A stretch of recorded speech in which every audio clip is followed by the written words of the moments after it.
بسم اللہ الرحمن الرحیم الحمد للہ رب العالمین والصلاة والسلام علی سید الانبیاء والمرسلین وعلی آلہ واصحابہ اجمعین۔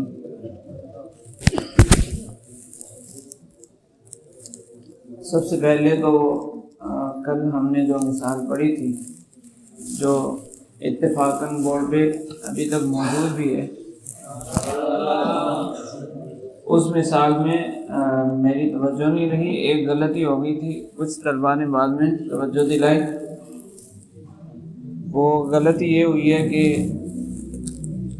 یہ جو من ہے نا، من یتعود، ہم نے کل پڑھا تھا من یتعود، یہ من یتعود ہوگا، اسی طرح یجد ہوگا، یہ جوازم میں سے ہے، فعل مضارع کے جوازم میں سے۔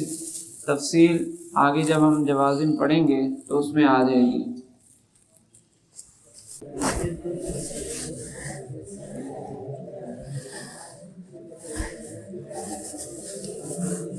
آج یہ جو مثال لکھی ہے، اس میں پہلا لفظ ہے شخص، پھر الذی ہے، یبدأ با حرف جار ظلم۔ اس کو ترتیب سے ہم دیکھتے ہیں۔ سب سے پہلے تو کون سا اسم ہے جی؟ الشخص اسم ہے جو کہ معرفہ ہے، ایسا ہی ہے نا؟ اور اس کے بعد اسم ہے، یہ کیا ہے؟ وہ بھی کون سا اسم ہے؟ موصول ہے، تو موصول کون سا اسم ہوتا ہے؟ تعریف و تنکیر میں سے یہ کون سا ہے؟ تو کون سا قاعدہ لگے گا؟ دو ایک جیسے اسم جمع ہو جائیں تعریف و تنکیر کے اعتبار سے تو موصول صفت بناتے ہیں، جبکہ اس کے بعد کچھ اور یا اس سے پہلے کچھ اور موجود ہو۔ یہی قاعدہ پڑھا تھا نا ہم نے، دو ایک جیسے اسم جمع ہو جائیں، دونوں معرفہ ہیں، تو اگر ان کے ساتھ کچھ اور بھی موجود ہے تو پھر ان دونوں کو دونوں کو موصول صفت بنائیں گے۔ اس اسم کے بعد اور بھی عبارت موجود ہے، لہذا ان کو ہم موصول صفت بنا دیں گے، تو اس کا اعراب اس کے موافق ہوگا، اور یہ ہے خود مبنی ہے، الذی۔ اس کے بعد کیا ہے؟ الذی کے بعد، الذی کے بعد اس میں موصول ہے، اور اس میں موصول کے بعد صلہ آتا ہے۔ صلہ جملہ خبریہ ہوتا ہے، اور صلے کے اندر ایک ضمیر کا ہونا بھی ضروری ہے جو اس میں موصول کی طرف لوٹے۔ اب اس کے بعد جملہ کون سا ہے؟ جملہ فعلیہ ہے، یہ پہلا فعل ہے۔ فعل کون سا ہے؟ یہ فعل مضارع۔ فعل مضارع کا اعراب کیا ہے؟ یہاں پر کون سا اعراب ہوگا؟ رفع ہوگا، کیونکہ نواصب اور جوازم سے آگے کوئی عامل موجود نہیں ہے، تو اس کا اعراب رفع ہوگا۔ یبدأ، آگے با جار موجود ہے، با جار کے بعد ایک اسم ہے، اس کے بعد پھر ایک اسم ہے، دونوں اسم ایک جیسے جمع ہو گئے۔ دو اسم جب ایک جیسے جمع ہو جائیں تو وہ کیا بنتے ہیں؟ عموماً، لہذا اس کا اعراب ما قبل کے مطابق ہوگا۔ اس کا اعراب کیا ہے؟ با کی وجہ سے اس پر کسرہ آئے گا تو بالظلم، اور صغیر کا اعراب اسی کی وجہ سے اس کے نیچے کسرہ آ جائے گا تو یہ صغیر ہی ہو جائے گا۔ یبدأ فعل ہے، اس کے بعد با جار ظلم صغیر، یہ دونوں موصول صفت مل کر مجرور ہیں، یہ تو مل کر سارا اسی فعل کے متعلق ہو گیا۔ اس جملے کے اندر ہمیں کیا حاصل ہوا؟ ابھی تو صرف فعل حاصل ہوا جو کہ فعل مسند بن رہا ہے، یہ فعل مسند بن رہا ہے نا۔ مسند الیہ کہاں ہے؟ مسند الیہ وہ ضمیر ہوگی جو پھر اس میں موصول کی طرف لوٹے گی، لہذا یہ صیغہ 12 صیغوں میں سے نہیں ہے بلکہ 2 صیغوں میں سے ہے، اور 2 صیغوں کا جو فاعل ہوتا ہے وہ اس میں ضمیر بھی ہو سکتی ہے اور اس میں ظاہر بھی۔ ایسے ہی ہے۔ تو یہاں پر چونکہ اس میں ظاہر کوئی بعد میں موجود نہیں ہے تو ایک ہی احتمال بچا کہ اس کے اندر جو فاعل ہوگا وہ اس میں ضمیر ہوگی، وہ ہوا ضمیر اس کے اندر نکل آئے گی جو کہ الذی کی طرف لوٹے۔ پھر یہ الذی اپنے بعد والے پورے جملے سے مل کر تو یہ ایک چیز بن گیا، یہ ایک چیز بن گیا، الشخص اور الذی یہ سارا مل کر ایک بن گیا۔ ان دونوں کو ہم نے کیا قرار دیا؟ موصوف صفت۔ تو جب موصوف صفت یہ ہوگی تو پھر موصوف صفت مل کر کیا بنیں گے؟ موصوف صفت مل کر پھر کیا بنیں گے؟ مبتدا، کیونکہ اس سے پہلے کچھ اور ہے ہی نہیں، اور ابتدا میں اگر اسم آ جائے، جملے کی ابتدا میں اسم آ جائے عبارت کی ابتدا میں، تو اس کو پھر مبتدا ہی بنائیں گے۔ ٹھیک ہے، تو الشخص پر اعراب کون سا آئے گا؟ رفع والا، کیونکہ یہ مسند الیہ لہذا اس کا اعراب رفع ہوگا۔ تو الشخص آگے الذی یہ تو پورا ہو گیا، الشخص الذی یبدأ بالظلم الصغیر، یہ موصوف صفت مل کر پھر کیا بنیں گے؟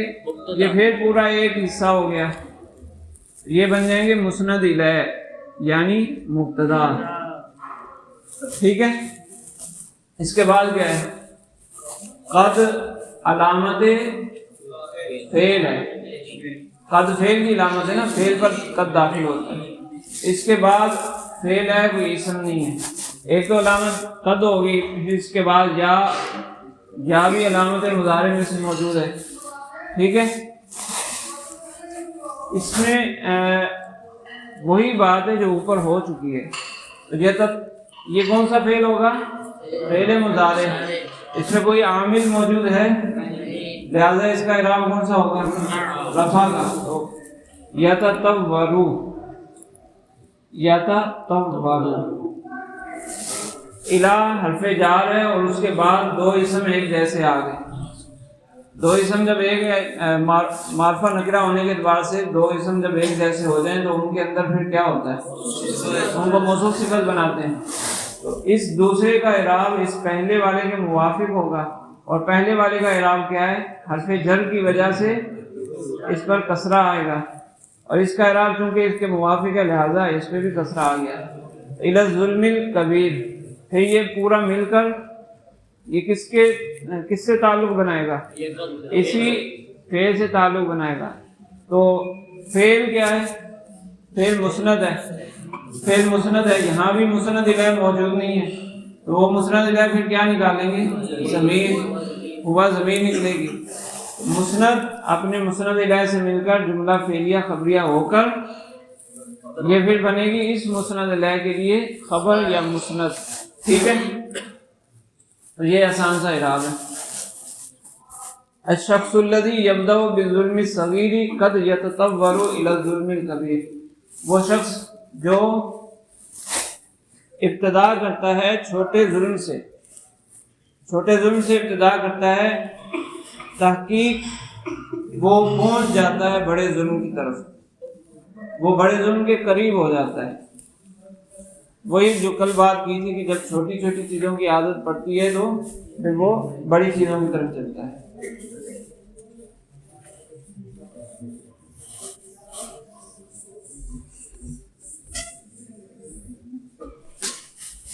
اس کے بعد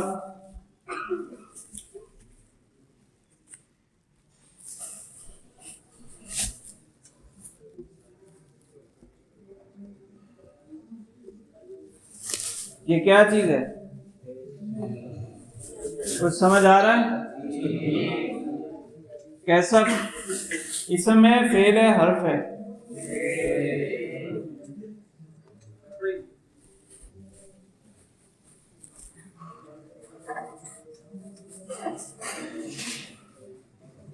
یہ کون سا فعل ہوگا بھائی؟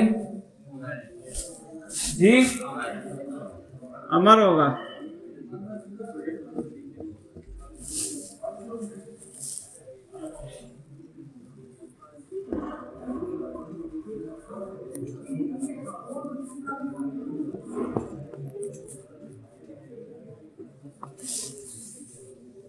سب سے پہلے اس عبارت میں ہم حروف جار کو دیکھیں تو حروف جار کتنے اس عبارت کے اندر؟ ایک فی اور ایک ان. فی کی وجہ سے اس کو کسرہ دے دیں گے فی المضارع، ٹھیک ہے. ان کی وجہ سے اس کو کسرہ دیں گے تو اس کا اعراب کیا ہوگا؟ اس کو پڑھیں گے توالی، ٹھیک ہے. اس کو توالی ہی کیوں نہیں پڑھنا، اس کے بارے میں نے پہلے بھی کہا تھا کہ جب 16 قسموں کی بات کریں گے اسم کے اعراب کے اعتبار سے، جو اسم کی 16 قسمیں بنتی ہیں اس میں اس کا ذکر آ جائے گا. بہرحال ان دو حروف جارہ کی وجہ سے دو اسموں کو ہم نے کسرہ دے دیا. اس کے بعد باقی کیا بچا؟ سب سے پہلے یہ ہے تو یہ فعل ہو گیا. یہ کون سا فعل ہوگا؟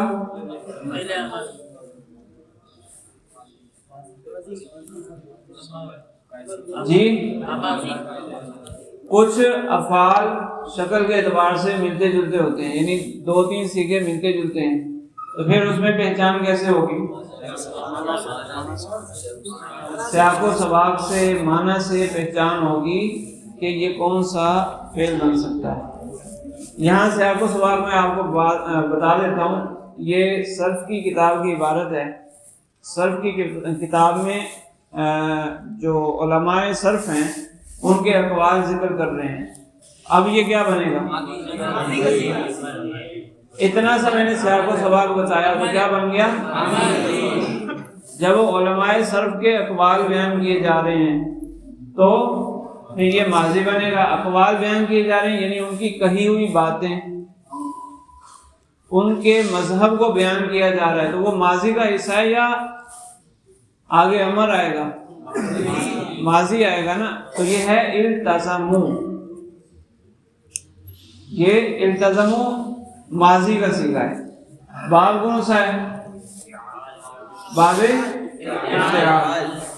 اچھا یہ 2 صیغوں میں سے ہے یا 12 صیغوں میں سے؟ 12 صیغوں میں ہونے کا مطلب یہ ہے کہ اس کے بعد رفع نہیں آ سکتا، اس کے بعد لہذا اس فعل کو مسند بھی کہیں گے اور اس کے اندر جو واو ضمیر ہے یا ہم ضمیر نکالتے ہیں وہ مسند الیہ بن گیا. اس کے بعد اچھا یہ بتائیں یہ کیا ہے؟ فا کیا ہے؟ نہیں، اسم ہے فعل ہے حرف ہے؟ یہ اسم ہے فعل ہے حرف ہے؟ حروف تہجی میں سے نہیں ہے یہ؟ حروف تہجی میں سے نہیں ہے فا؟ ہاں وہ ہے صرف فا، اور یہ اسم ہے کیونکہ اس پر علامت اسم موجود ہے. کون سی علامت؟ اور یہ نام ہے اس کس کا؟ یہ جو فا خالی لکھا جاتا ہے اس کا اسم ہے یہ، ٹھیک ہے. بہرحال یہ ہو گیا اسم. اب 2 اسم ہمارے پاس جمع ہو گئے. اچھا میں نے یہ قاعدہ یہ بھی بتایا تھا کہ فعل کے فوراً بعد بغیر کسی وقفے کے، بغیر کسی حرف کے واسطے کے فوراً بعد دوسرا فعل عموماً نہیں آتا. شرط جزا ہو تو بعض اوقات آ جاتا ہے جیسے ان تدریب اضرب، لیکن عام جملے کے اندر ایک فعل کے فوراً بعد دوسرا فعل نہیں آتا. تو لازمی بات ہے کہ اس کے بعد اسم ہے. تو 2 اسم ہمارے پاس جمع ہو گئے. 2 اسم جمع ہوئے، ان میں سے تعریف و تنکیر کے اعتبار سے دونوں برابر ہیں؟ مختلف ہیں. اور جب مختلف ہوں تو دیکھنا ہے کہ پہلا معرفہ ہے یا پہلا نکرہ ہے.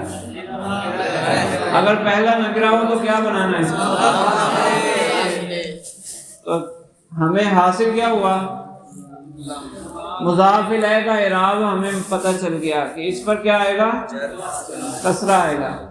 یہاں پر کسرہ آ گیا. اس کا اعراب کیا ہے یہ معلوم نہیں ہوا. اضافت کے قاعدے سے صرف مضاف الیہ کا اعراب معلوم ہوتا ہے. تو اس کو ابھی چھوڑ دو. اس کا اعراب معلوم نہیں ہے، اس کو چھوڑ دو. التزموا الفائی فی المضارع، یہ پتہ چل گیا. اب یہ جو فرار لفظ ہے اس کا اعراب کیسے پتہ چلے گا؟ مسند مسند الیہ تو آ گیا، اس سے پہلے کوئی حرف جار موجود ہے؟ حرف جار تو موجود نہیں ہے، اور نہ ہی اس کو مسند یا مسند الیہ بنا سکتے ہیں، اس کو بھی چھوڑ دیتے ہیں. ان حرف جار ہے، حرف جار کے بعد والے اسم کو تو ہم نے کسرہ دے دیا، لیکن اس کے بعد پھر کیا ہے؟ ایک اسم ہے، اس کے بعد پھر دوسرا اسم ہے. تو یہ دو اسم آپس میں جمع ہو گئے. ان دو اسموں میں سے پہلا اسم نکرہ اور دوسرا لہذا مضاف مضاف بن جائیں گے. تو اس کا اعراب کیا ہوا؟ کسرے والا. طوال الحرکات، پھر یہ دونوں مل کر ایک اسم بن گیا، یہ دونوں مل کر ایک اسم بن گیا. تو ایک اسم اور ایک اسم یہ دونوں جمع ہو گئے اور دونوں تعریف و تنکیر کے اعتبار سے برابر ہے. تو پھر ان کا اعراب کیسا ہوگا؟ ایک جیسا. اس اربع کا اعراب وہی ہوگا جو ماقبل کا ہے. وہ کون سا اعراب ہے؟ کسرہ، لہذا اس پر بھی کسرہ آ گیا. ان طوال الحرکات الاربعی، سمجھ آئی کہ نہیں؟ ان طوال الحرکات الاربعی، ٹھیک ہے. اب ہمارے پاس دو اسم بچے، سکون اور فرار، دو اسم بچے ہیں. جب ہمارے پاس جر کی کوئی وجہ نہیں ہے، رفع کی کوئی وجہ نہیں ہے، تو پھر اس کو نصب دے دو. تو سکون الفائی اور فرارن، التزموا سکون الفائی فی المضارع فرارن عن طوال الحرکات الاربعی. صرفیوں نے مضارع میں فا کلمے کے سکون کو لازم پکڑا، یعنی انہوں نے کہا کہ فا کلمے کو ساکن ہی کرنا ہے، ہر مضارع میں فا کلمہ ساکن ہوگا. کیوں کہ اگر ساکن نہ کریں گے تو چار حرکات پہ در پہ آ جائیں گے. چار پہ در پہ حرکات سے بچنے کے لیے انہوں نے فا کلمے کو ساکن کیا. جی اضافت سے پہلے موصول بنے گا یا پہلے اضافت ہوگی؟ یہ اچھی بات کہی، یہ انہوں نے اچھی بات کی ہے کہ پہلے موصول صفت بنے گا یا بعد میں. اس کی پہچان کیسے ہوگی؟ اس کی پہچان بھی معنی سے ہوگی. سیاق و سباق سے پتہ چلے گا، معنی سے پتہ چلے گا. بعض اوقات ایسا ہوتا ہے کہ مضاف مضاف الیہ مل کر پھر موصوف بنتے ہیں، اور بعض اوقات ایسا ہوتا ہے مضاف الیہ پہلے موصوف بنتا ہے، پھر آگے صفت ملتی ہے، اور پھر دونوں مل کر ماقبل کے لیے مضاف الیہ بن جاتے ہیں. ٹھیک ہے. یہاں پر اچھا وہ پہچان کیسے کریں گے، یعنی معنی کے اعتبار سے کیسے پتہ چلے گا؟ اور اس طرح کہ دونوں احتمالات کو ملا کر معنی کر دیں، یعنی مضاف مضاف الیہ مل کر موصوف بنا دیں اور اس کی صفت لگا کر دیکھیں. اور پھر دوسرا یہ ہے کہ مضاف الیہ جس کو ہم بنا رہے ہیں، یہ دوسرا اسم، اس اکیلے کو موصوف بنا کر دیکھ لیں. طوال الحرکات، حرکات کا آنا، ایسی حرکات کا آنا، ایسا آنا، کیونکہ مضاف مضاف الیہ میں اصل مضاف ہوتا ہے نا. حرکات کا ایسا آنا جو چار ہے، تو آنا تو چار نہیں ہوتا. دوسرا ترجمہ ایسی حرکات جو چار ہیں، یہ درست ہے. لہذا یہاں پر کیا ہوگا؟ پہلے موصول صفت، پھر اس کے بعد اضافت. ٹھیک ہے. ان طوال الحرکات الاربعی. ٹھیک ہے، ہو گیا پورا؟ اچھا جی. کل ہم جو پڑھ رہے تھے، سبق پڑھا تھا ہم نے، اس میں سے ہم نے کہا تھا جی ہاں اربع حرکات کی صفت ہے، مطابقت نہیں ہے. اس کا جواب اسماء اعداد کے قواعد جو ہیں ان سے اس کا جواب آئے گا. خاموش. ہاں نہیں لکھنے میں آئے گی، پڑھنے میں نہیں آئے گی. طوال الحرکات الاربع. لکھنے میں ویسے اگر لکھنے میں گرا بھی دیں تو اتنا مسئلہ نہیں ہے. بہت ساری جگہوں پر یہ جو یا ہوتی ہے جب حرکت سے خالی ہو جائے تو بہت ساری جگہوں پر اس کو گرا دیتے ہیں، بہت ساری جگہوں پر اس کو برقرار رکھتے ہیں. برقرار اس لیے رکھتے ہیں تاکہ سمجھ آ جائے، اور جہاں ویسے ہی سمجھ آ رہی ہو اس جگہ پر پھر گرا دیا جاتا ہے. تو یہ رسم الخط کا فرق ہوتا ہے، اس میں اتنا مسئلہ نہیں ہے. ٹھیک ہے. اچھا، میں نے کل یہ آپ کو بتایا تھا کہ جو ابواب ہیں ان ابواب میں سے 12 ابواب کثیر الاستعمال ہیں، اس کے علاوہ قلیل الاستعمال ہیں. ابھی تک جتنی مثالیں ہم نے پڑھی ہیں ان میں اگر آپ غور کریں تو کوئی ایسا فعل ملتا ہے جو 12 ابواب سے باہر ہو. جتنی مثالیں ہم نے پڑھی ہیں غور کریں گے، اگر کسی کے پاس لکھی ہوئی ہیں تو ان میں جتنے بھی افعال استعمال ہوئے وہ سارے کے سارے ان 12 ابواب میں سے ہی ہیں. اسی طرح اگر مزید آپ اس بات کو پریکٹیکل طور پر دیکھنا چاہتے ہیں تو کوئی بھی عربی کی کتاب اٹھائیں، اس کے 1-2 صفحوں میں افعال ڈھونڈیں کون کون سے افعال ہیں، تو پھر وہاں بھی آپ کو سمجھ آ جائے گی کہ یہ جو افعال آ رہے ہیں وہ 12 ابواب میں سے ہی آ رہے ہیں. اکثر طور پر کہیں ایک آدھ فعل کوئی ایسا آ جائے گا جو 12 ابواب سے خارج ہوگا. 12 ابواب میں سے میں نے یہ آپ کو بتایا تھا کہ ثلاثی مجرد کے نصرہ اور ضربہ یہ زیادہ یعنی کثیر الاستعمال میں سے پہلے نمبر پر ہے نصرہ، دوسرے نمبر پر ہے ضربہ، تیسرے نمبر پر ہے سمع، چوتھے نمبر پر ہے فتح. تو آپ کے پاس اگر مجرد کا کوئی فعل آتا ہے، آپ اس کو کس باب سے لے کے جانا چاہتے ہیں؟ آسان طریقہ اور مستند طریقہ تو یہی ہے کہ اس کو لغت سے دیکھا جائے. آسان طریقہ اور مستند طریقہ یہی ہے کہ لغت سے دیکھا جائے کس باب کو، مجرد کے کس باب کو، یعنی جو صیغہ آپ کے سامنے لکھا ہوا ہے اس کو کس باب سے پڑھنا ہے. اس کی دلیل اور کوئی نہیں ہے سوائے لغت کے، اور کوئی دلیل نہیں.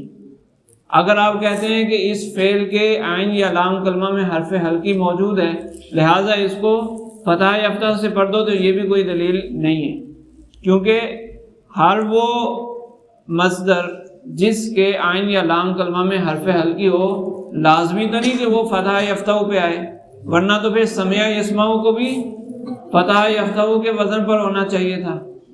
اس میں بھی تو لام کلمہ میں عین حرف حلقی آیا ہے، تو سمع یسمع نہیں ہونا چاہیے تھا، سمع یسمع ہونا چاہیے تھا. لہٰذا یہ کوئی دلیل نہیں ہے. دلیل صرف اور صرف ایک ہی ہے، لغت. آپ یہ بتائیں گے کہ اس فعل کو میں نے لغت سے دیکھا ہے، وہ اسی طرح ہے. ٹھیک ہے. یہ جو افعال ہیں ضربہ، نصرہ، ضربہ، یہ عموماً متعدی استعمال ہوتے ہیں. معنی کرنے کے اعتبار سے اگر اس میں تھوڑی سی نظر ڈال لیں تو یہ دونوں ضربہ، سمع، ضربہ، نصرہ یہ متعدی استعمال ہوتے ہیں. سمع کبھی لازم کبھی متعدی، فتح بھی اسی طرح ہے. باب افتعال جو ہے وہ اکثر لازم استعمال ہوتا ہے. باب استفعال وہ اس میں ایک خاصیت یہ ہے کہ طلب کے معنی پائے جاتے ہیں. باب استفعال میں چاہنے کے معنی پائے جاتے ہیں. لہذا ترجمہ کرتے ہوئے آپ اس بات کو مد نظر رکھیں گے کہ جب بھی باب استفعال کا ترجمہ کریں گے تو چاہنے والا معنی کیا جائے گا. باب انفعال جو ہے وہ بھی لازم استعمال ہوتا ہے. باب افعلال و افعلال اس کے بارے میں نے بتایا تھا، رنگ اور عیب کے معنی میں استعمال ہوتے ہیں. باب افعال اور باب تفعیل. باب افعال متعدی استعمال ہوتا ہے. جس لازم فعل کو متعدی بنانا ہو اس کا ایک طریقہ یہ ہے کہ باب افعال پر لے جاؤ. باب تفعیل یہ بھی متعدی استعمال ہوتا ہے. باب مفاعلہ کا ترجمہ کرتے ہوئے اس بات کو مد نظر رکھنا ہے کہ اس میں جانبین سے وہ فعل پایا جائے گا، وہ مصدری معنی فاعل اور مفعول دونوں میں پایا جائے گا. اس کے بعد تفاعل اور تفاعل یہ عموماً لازم ہی استعمال ہوتے ہیں. اگر ہفتے اقسام جو ہیں صرف کی اس کو تھوڑا سا دیکھتے ہیں. صرف اور نحو کے اعتبار سے دونوں کے درمیان فرق ہے صحیح کی اصطلاح میں. صرفیوں کا صحیح کچھ اور ہے اور نحویوں کا صحیح کچھ اور ہے. نحویوں کے نزدیک صحیح وہ ہے کہ جس کے آخر میں، کیونکہ نحو بحث کرتی ہے آخری کلمے کے آخری حصے کے اعتبار سے، تو اس لیے وہ کہتے ہیں کہ آخری حصہ صحیح ہونا چاہیے تو وہ صحیح ہوگا. اور صرف چونکہ پورے کلمے کے اعتبار سے خصوصاً ابتدائی حصے کے اعتبار سے بات کرتی ہے تو اس لیے ان کے نزدیک صحیح وہ ہوگا جس کا فا عین لام کلمہ حروف علت پر مشتمل نہ ہو، حمزہ نہ ہو یا ہم جنس حروف پر مشتمل نہ ہو. تو ہفت اقسام یعنی 7 اقسام وہ اس اعتبار سے ہیں. ایک صحیح ہے، صحیح وہ ہے جس کا فا عین لام کلمہ حروف حلقی میں سے نہ ہو، حمزہ نہ ہو، حرف علت نہ ہو اور 2 ایک جیسے حروف نہ ہو. پھر اس کے بعد محموز ہے جس کے فا عین لام کلمہ میں سے کسی ایک جگہ حمزہ موجود ہو. پھر اس کے بعد مثال ہے جس کے فا کلمہ میں حرف علت ہو. اجوف جس کے عین کلمہ میں حرف علت ہو. ناقص جس کے لام کلمہ میں حرف علت ہو. اس کے بعد مضاعف جس میں 2 ہم جنس حروف ہوں. اور لفیف جس میں 2 حرف علت موجود ہوں. یہ ہفت اقسام ہیں. اس کی تفصیلات آپ صرف کی کتاب سے معلوم کر سکتے ہیں.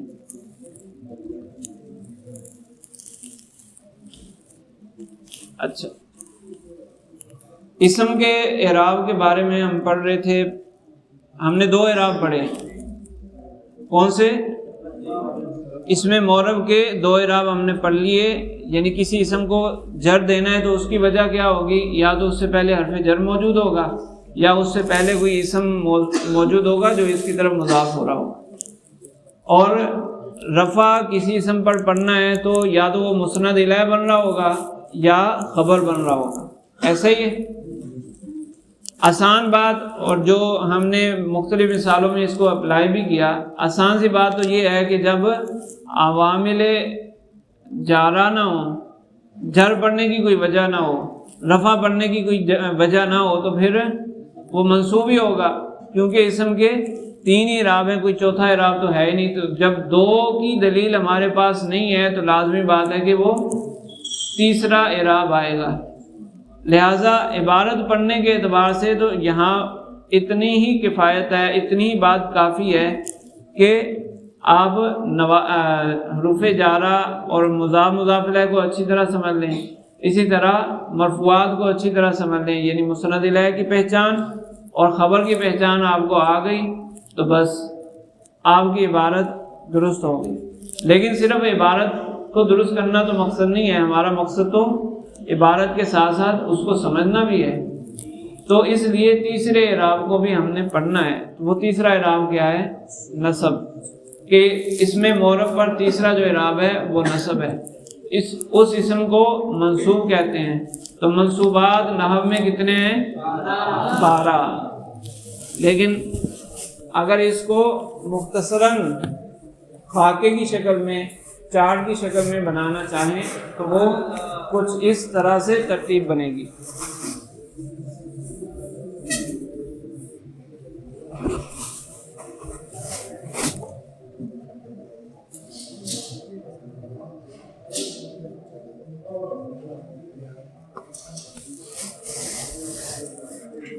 کوئی بھی اسم منصوب ہوگا تو وہ 2 ہاتھ سے خالی نہیں ہوگا.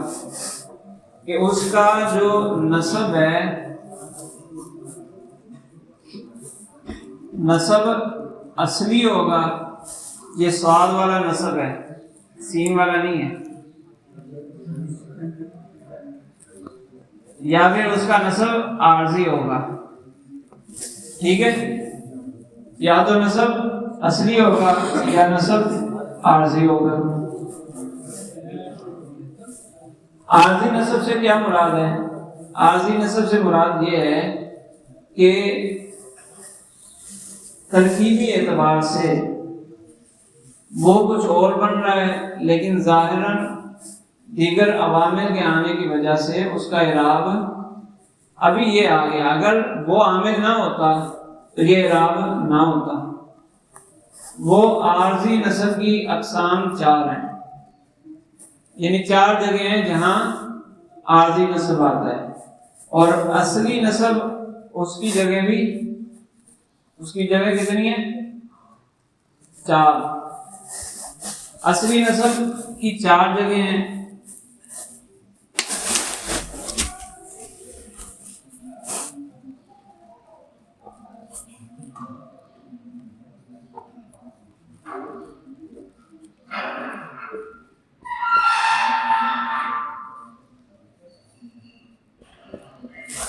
ٹھیک ہے، مفعول، حال، تمییز اور مستثنی۔ مفعول، حال، تمییز اور مستثنی۔ تو اب منصوبات کتنے ہو گئے؟ 5۔ ایک مفعول، دوسرا حال، تیسرا تمییز، چوتھا مستثنی اور 5واں منصوب عارضی۔ یہ 5 منصوبات ہیں۔ اگر مزید ان کو کھولیں تو نسب عارضی کے تحت 4 قسمیں آئیں گی۔ وہ کون کون سی آئیں گی؟ آپ کو اندازہ تو ہو گیا ہوگا جی، نسب عارضی کون کون سی آئیں گی؟ وہی 4 قسمیں جو ہم نے مرفوعات میں پڑھی تھی نا، الگ سے 4 قسمیں، ان کا باقیہ حصہ۔ مرفوعات میں ہم نے کیا پڑھا؟ کانا کا اسم، تو یہاں کیا آ جائے گا؟ کانا کی خبر۔ میں نے مرفوعات میں بتایا تھا نا کہ خبر ہمیشہ کیا ہوتی ہے؟ مرفوع ہوتی ہے۔ تو خبر کا اصلی اعراب ہے مرفوع، لیکن کانا کی وجہ سے اس پر نصب آ گیا۔ زید قائم، زید قائم، قائم خبر ہے، کانا کو اس پر داخل کیا تو کیا بن گیا؟ کانا زید قائم۔ تو قائمن کا جو نصب ہے وہ کس وجہ سے آیا ہے؟ کانا کی وجہ سے، لہذا یہ عارضی ہوا۔ اگر کانا کو ہٹائیں گے تو پھر یہ کیا بن جائے گا؟ پھر یہ مرفوع ہو جائے گا۔ لیکن باقی جو وہ 4 قسمیں ہیں، جیسے مفعول ہے ضرب زید عمرا، اگر ضرب کو ہٹا دیں گے تو زید اور عمر یہ کچھ بنیں گے ہی نہیں، ترکیب میں کچھ نہیں بنیں گے، کیونکہ یہ الگ الگ اسماء ہیں۔ لہذا عمر پر جو نصب آ رہا ہے ضرب زید عمرا کے اندر، عمر پر جو نصب آ رہا ہے وہ اصلی ہے۔ ٹھیک ہے، تو عارضی نصب کی 4 صورتیں وہ کون سی ہیں؟ کانا کی خبر، مالا کی خبر، ماولا مشابہ بلیسا کی خبر، اور انا کا اسم، اور لائے نفی جنس کا اسم۔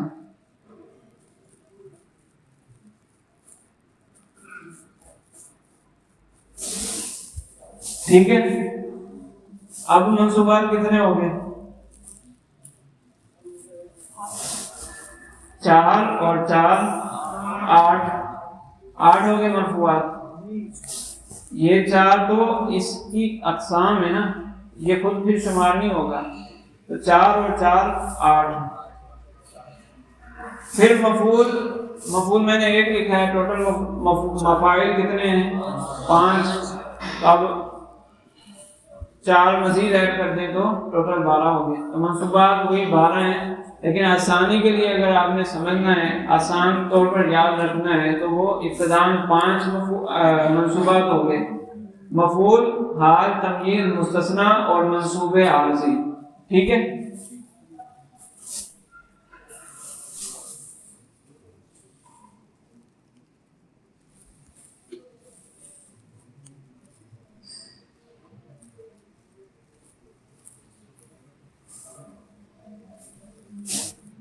یہ جو منصوب عارضی ہیں، اس میں سے یہ جو پہلے 2 ہیں یہ کیا ہوتے ہیں؟ مسند، اور یہ 2 جو ہیں یہ کیا ہوتے ہیں؟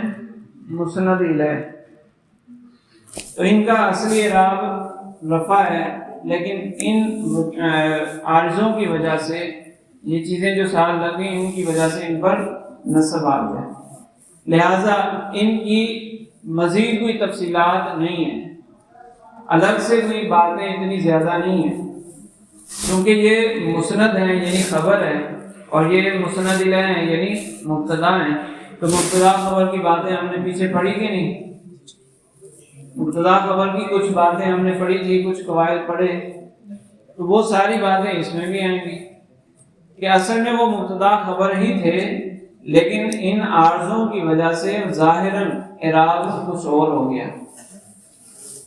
بس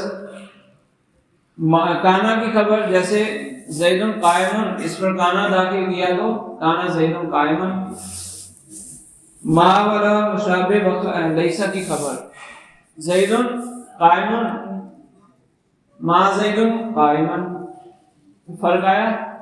جو قواعد زید قائم کے ہیں وہی ما زید قائم کے، سوائے اس کے کہ آخری حرکت تبدیل ہو گئی۔ ان کا اسم یہ بھی وہی مثال، زید قائم تھا، ان داخل ہوا تو ان زیدن قائم ہو گیا۔ لائے نفی جنس کا اسم، لائے نفی جنس کا اسم کیا ہوتا ہے؟ اس کے بعد اس میں تھوڑی سی تبدیلی ہے، جو عام مبتدا ہے اس سے ہٹ کر یہ تھوڑا اس کی مختلف صورتیں ہیں۔ ویسے تو ہم نے پڑھا تھا نا کہ مبتدا عموماً معرفہ ہوتا ہے، مبتدا کے لیے معرفہ ہونا ضروری ہے۔ وہ نکرہ کی کچھ صورتیں ہیں، وہ بھی صرف نکرہ نہیں ہے، اس کو نکرہ مخصصہ کہتے ہیں، اس کو مبتدا بنایا جا سکتا ہے، لیکن خالی نکرہ کو مبتدا نہیں بنایا جا سکتا۔ لا نفی جنس کا اسم خالی نکرہ آ سکتا ہے، جیسے لا رجل فی الدار، رجل فی الدار، یہ بھی ایک اعتبار سے تخصیص ہو گئی تو وہ مبتدا بن رہا ہے، لیکن لا رجل فی الدار میں تخصیص نہیں ہے، لا رجل فی الدار میں جو رجل ہے وہاں تخصیص نہیں ہے۔